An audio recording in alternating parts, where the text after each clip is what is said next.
Ahí viene recesión, ahí viene recesión. Bueno, están aquellos que dicen, eso es crying wolf. Ahí viene el lobo, ahí viene el lobo. Y no viene.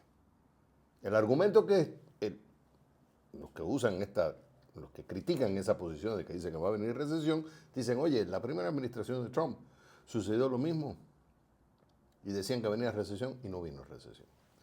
Pero los que toman una posición contraria dicen, esto no es que estamos gritando ahí viene el lobo, es una realidad que la situación económica de Estados Unidos es diferente a cuando entró la administración de Trump en el primer cuatrenio.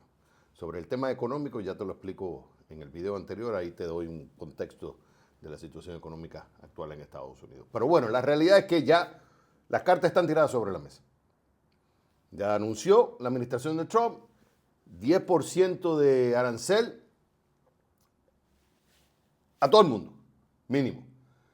Y después vienen los matices a países, a Japón, a India, a Europa, a China, que para mí ese es el enfoque principal. Y estuve escuchando una analista que estuvo dentro del equipo de negociación cuando se implementaron los aranceles en la primera administración de Trump. O sea, ella estuvo dentro de las negociaciones.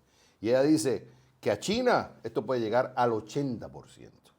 ¿Ok? Entonces, por un lado, disminuye la incertidumbre de cómo van a ser las reglas de juego. Ya Estados Unidos puso las cartas, entonces en ese sentido ya sabemos lo que quiere. Ahora, lo que no sabemos es las consecuencias de todo esto y cuáles son las consecuencias no intencionadas, porque no sabemos cómo va a reaccionar el contrario. Porque yo te tiro las cartas, pero hay que ver qué dice la casa. Hay que ver qué dicen los otros jugadores y cómo van a reaccionar.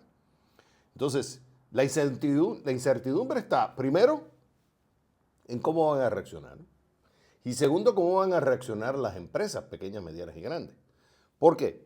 Porque a lo mejor a corto plazo dicen, bueno, si yo tomo la posición de que esto es una negociación, vamos a esperar un poco, aguantemos, no hagamos nada, vamos a esperar.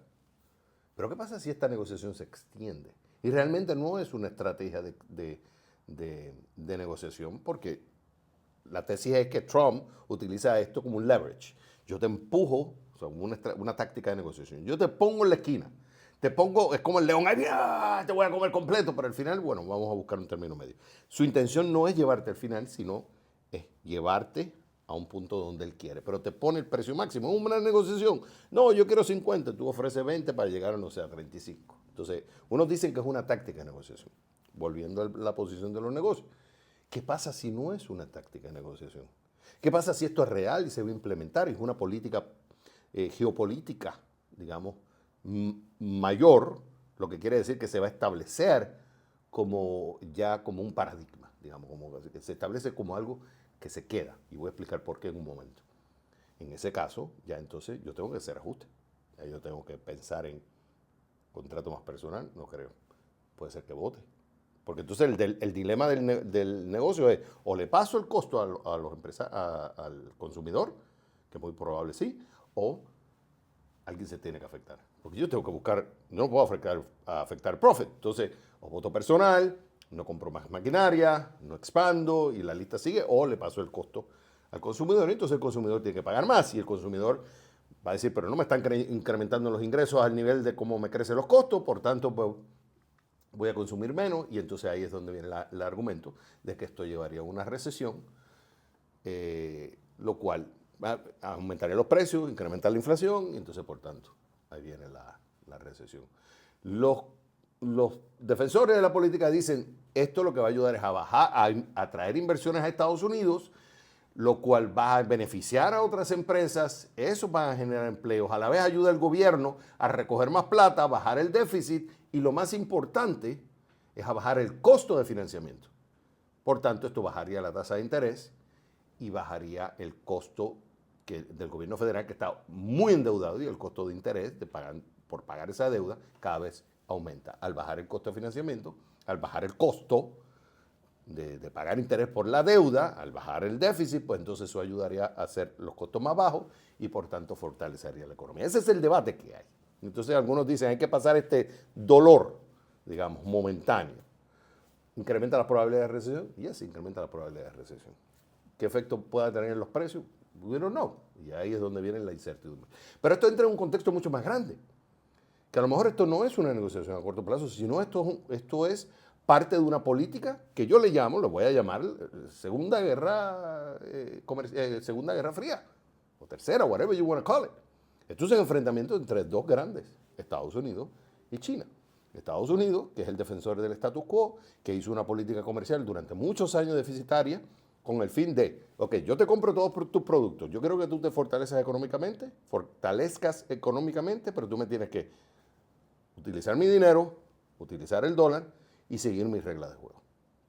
Entonces, yo te doy la democracia, you name it, yo te doy la plata, las inversiones, pero al final tú tienes que seguir mi regla de juego. Y China dice, ¿sabe qué? No, yo quiero ser el líder mundial. Y entonces, este dice, sí, pero tú te fortaleciste gracias a mis políticas, porque tú producías y yo te compraba. Y entonces, claro, tú me vendías barato y te ibas llenando de plata. Dice Estados Unidos, ahora yo necesito que tú cambies esa política.